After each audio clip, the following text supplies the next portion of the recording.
Dozens of Egyptian police are killed in a gun battle in the desert. As a state of emergency remains in force, how is the government dealing with recurrent attacks? And is the security crackdown in Egypt working? This is Inside Story.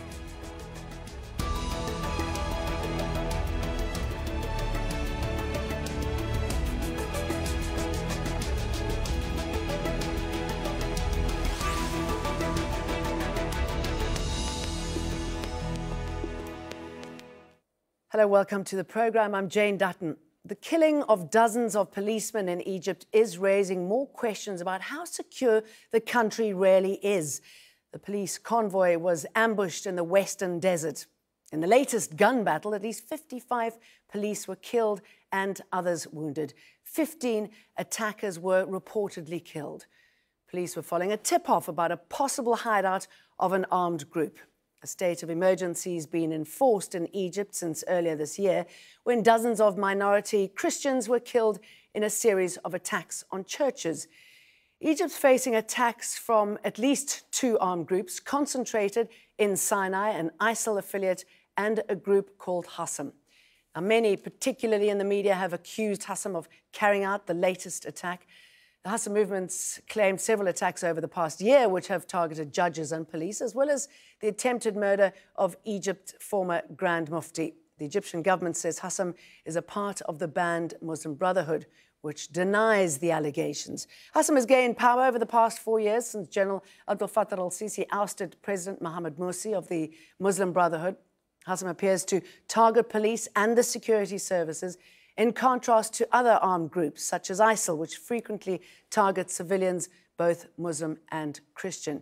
Now, the Christian minority, which is about 10% of the Egyptian population, is often targeted. Similar previous attacks have included around 30 Christians were killed in May when a bus carrying them to a monastery in Minya province was attacked. On Palm Sunday in April, at least 45 churchgoers were killed and dozens wounded in two separate suicide attacks on churches in the cities of Tanta and Alexandria. And Cairo's largest Orthodox church was bombed last December, killing at least 25 people.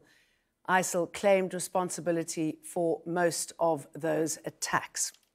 Well, let's bring in our guests now. Joining us from Cairo on Skype is Timothy Caldas, non-resident fellow at Tahrir Institute for Middle East Politics. From Berlin, Ahmed Badawi, senior researcher for the Center for Middle Eastern and North African Politics at the Free University of Berlin. Ahmed is also the author of The Political Economy of Egypt under Sisi. And in London, Ian Black, visiting senior fellow at the Middle East Center at the London School of Economics. A very warm welcome to all three of you. Let me start off with you, Timothy Caldas. A staggering loss for the Egyptian security services. What are you hearing about today's events and how it unfolded? Well, right now there's a lot of conflicting reports.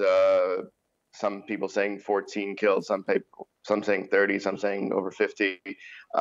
There's also a lot of confusion about who's responsible. No official claim of responsibility.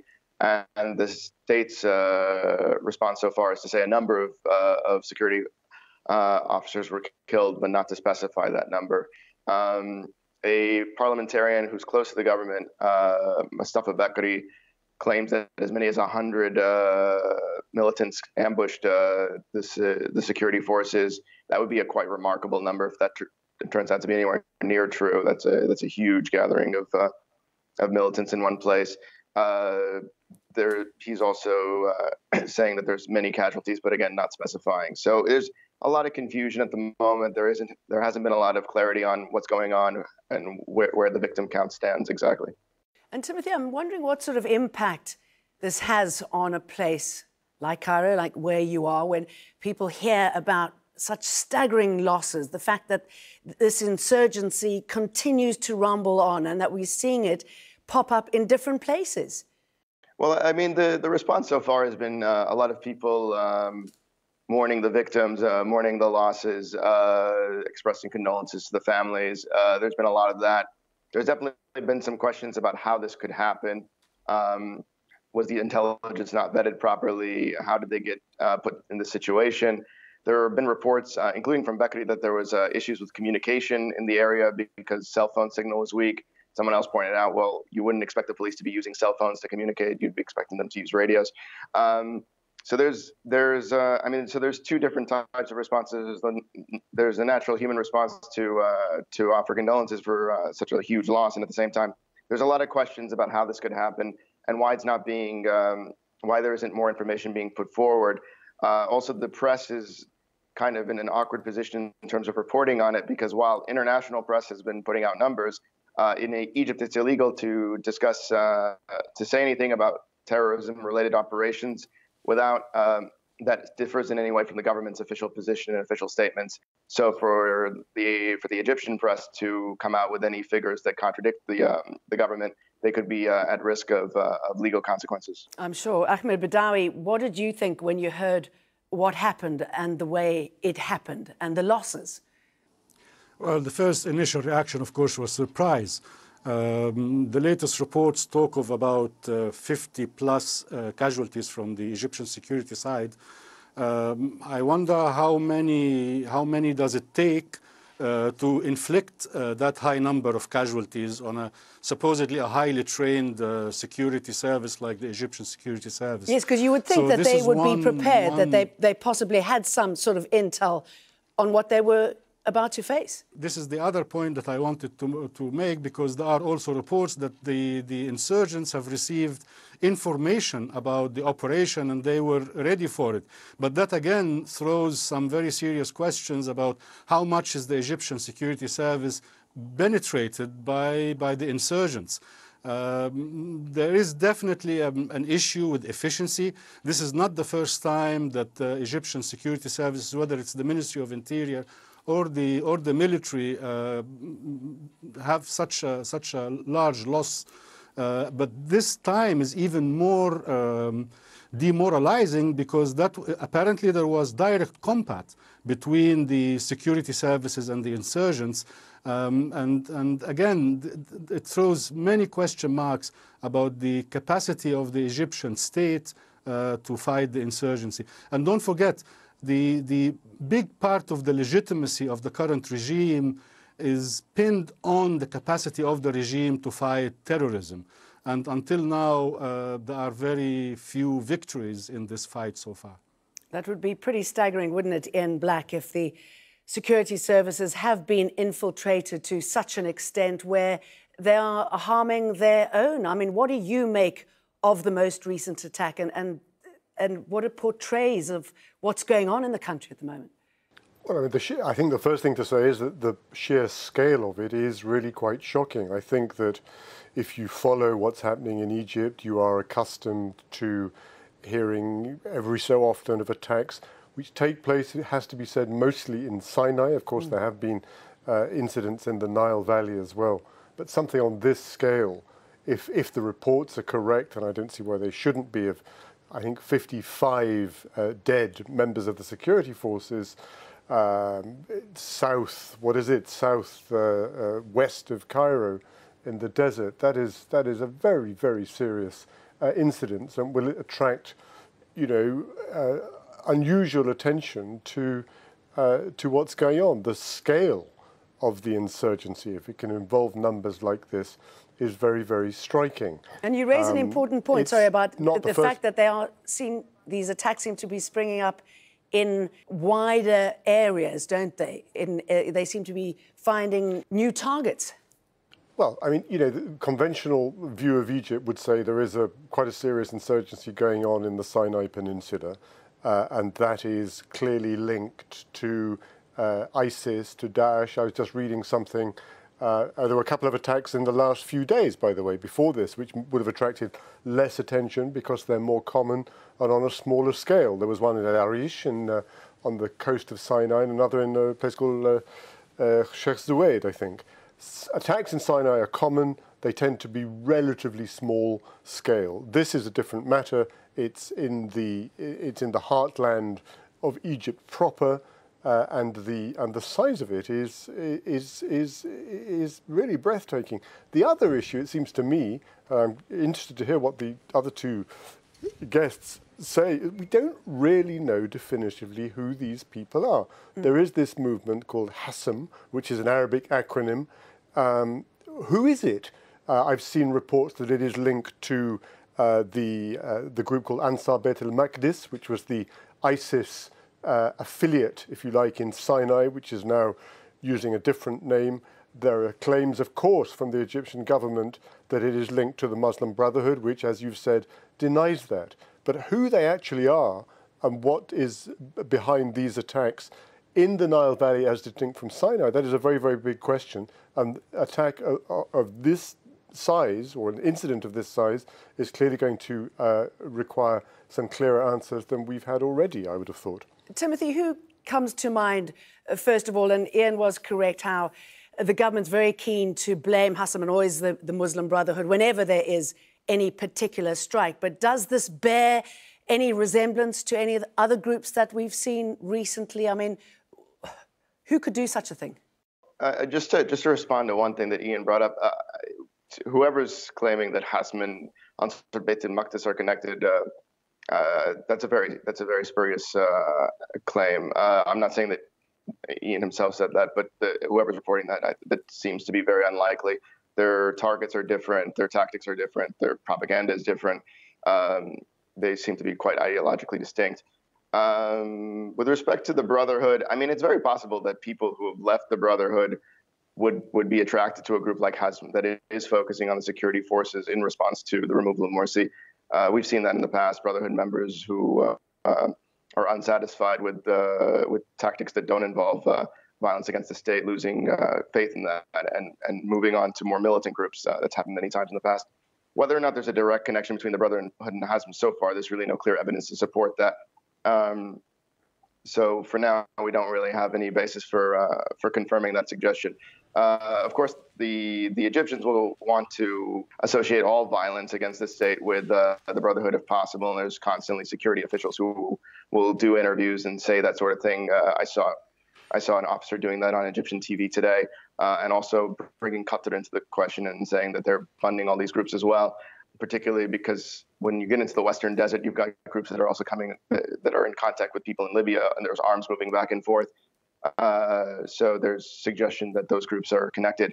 Okay, let me ask Ahmed who you think it might be. And, you know, there's such widespread concern that Egypt is a very good breeding ground for these types of groups now because of the repressive measures taken by the government, the economic conditions of the country at the moment. I mean, what do you think is happening and what is this festering into?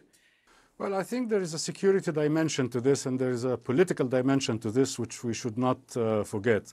In terms of the security dimension, of course, what happened in the last 4 years has radicalized a lot of young people, whether they are affiliated to the Muslim Brothers or Salafist or just independent Islamists. They got radicalized and it was not difficult for them, I suppose, to make the simple connection between the oppression of the regime and the need to fight this regime with force. On the political dimension, there is obviously, absolutely, nobody can deny that there is a link between what's happening now and the overall political stalemate in the country. The ousting of the Muslim Brothers from power in such a violent way 4 years ago is the direct cause for the Islamist insurgency that has been going on since then. Without some kind of a political settlement, some kind of a solution to this problem, this fight between the regime and the Muslim Brothers, I think this insurgency will continue. And I think it's quite ironic that the Egyptian regime has taken credit for reconciling Fatah and Hamas, and it cannot do the same with its own counterpart in Egypt. It cannot get its own house in order. Without some kind of reintegration of the Muslim Brothers in the political process, the insurgency is likely to continue, and that's the political dimension of all this violence that we've seen recently. Okay, we'll talk more about the politics a little later on, but Ian, let's talk about Hamas. I mean, that's a very good point. Egypt has been overseeing the latest reconciliation between Hamas and Fatah. We've had Hamas move into Egypt. They've become increasingly close. Will that lead to an improvement in security? Because Egypt often blamed Hamas for allowing weapons to be smuggled into Egypt behind accuse them of being behind some of the violence? Well, I think it's clear that the Egyptian role, which is very, very important in trying to bring about the reconciliation between Hamas and Fatah, the two Palestinian movements, is to a considerable degree motivated by their own security concerns. There's no question that the situation in Sinai, where the insurgency has been going on now for quite a while, is a matter of enormous concern to the authorities in Cairo.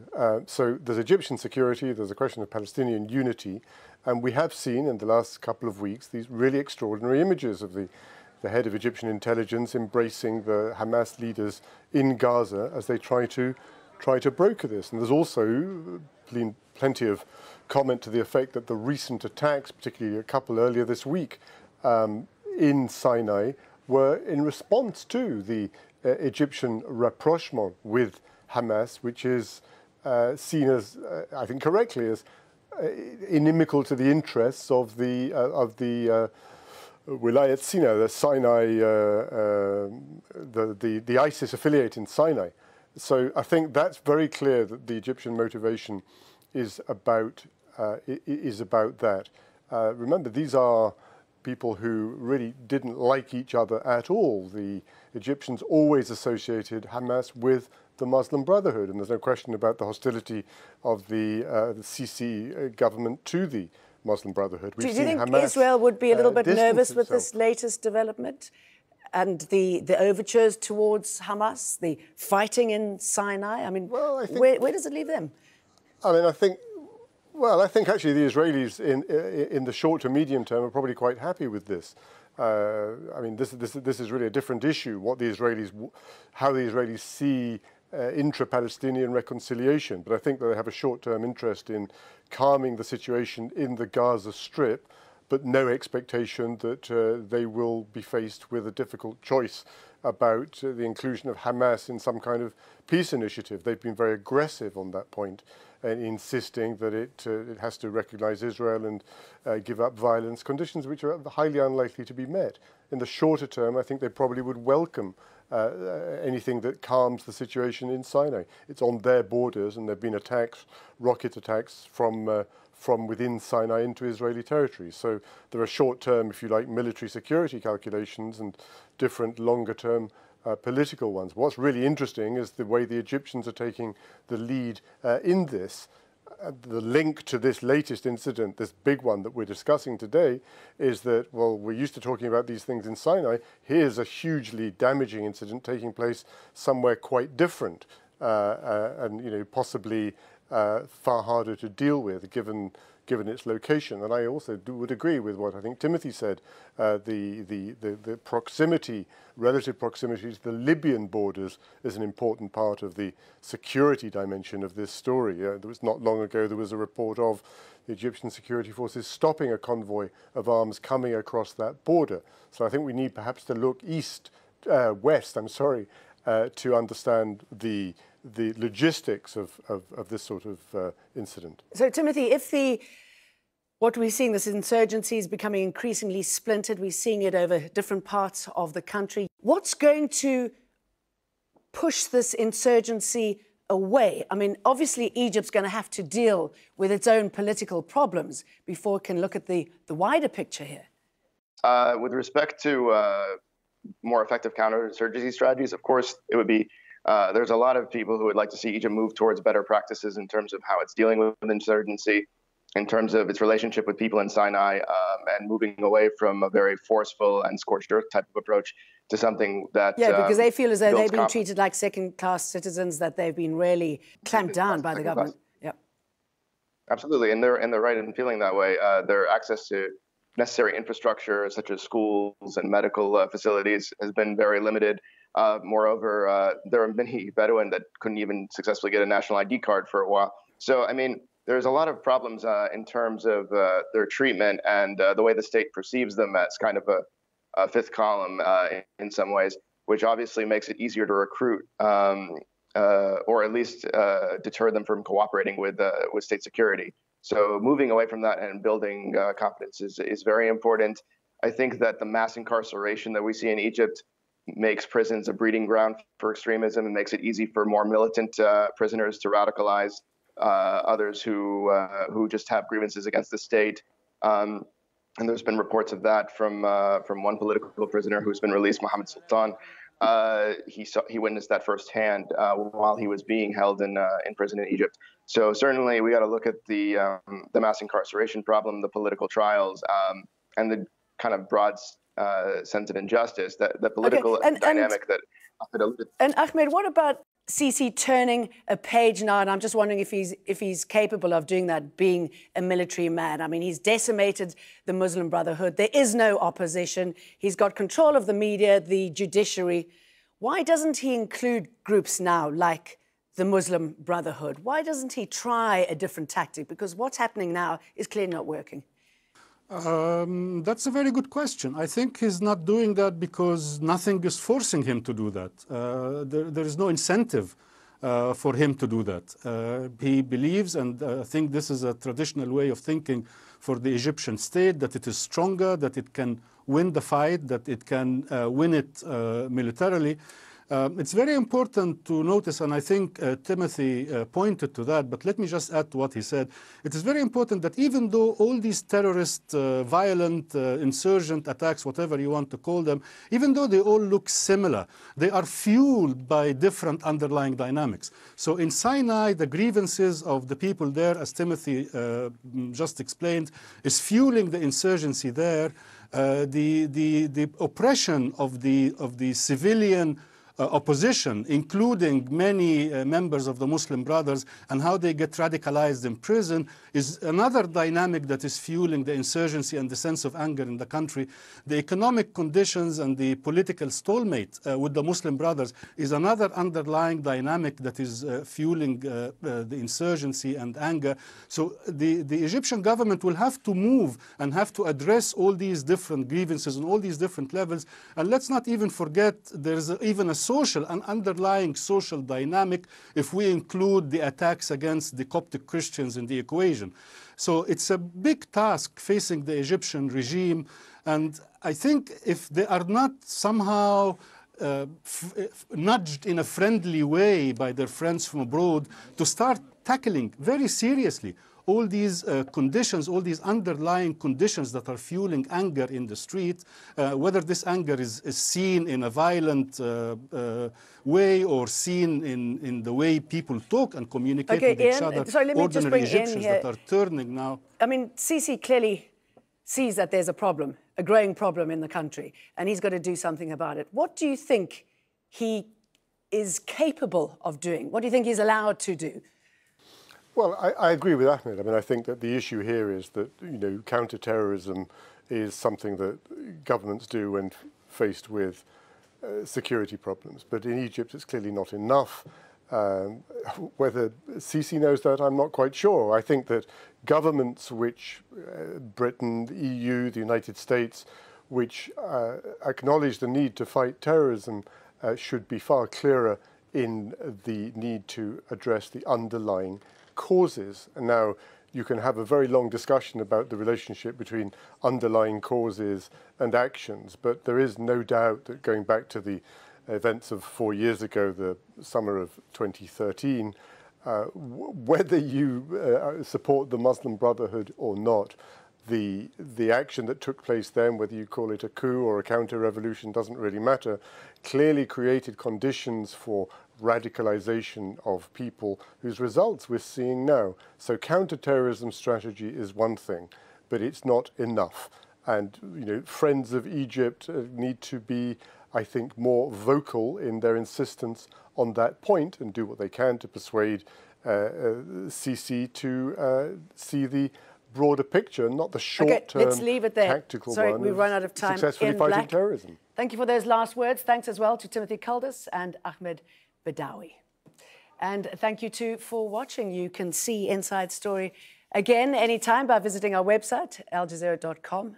And for further discussion, you can go to our Facebook page. That's facebook.com/AJ Inside Story. You can also join the conversation on Twitter. Our handle is @AJ Inside Story. Mine is @Jane Dutton. From me and the rest of the team, thanks for watching.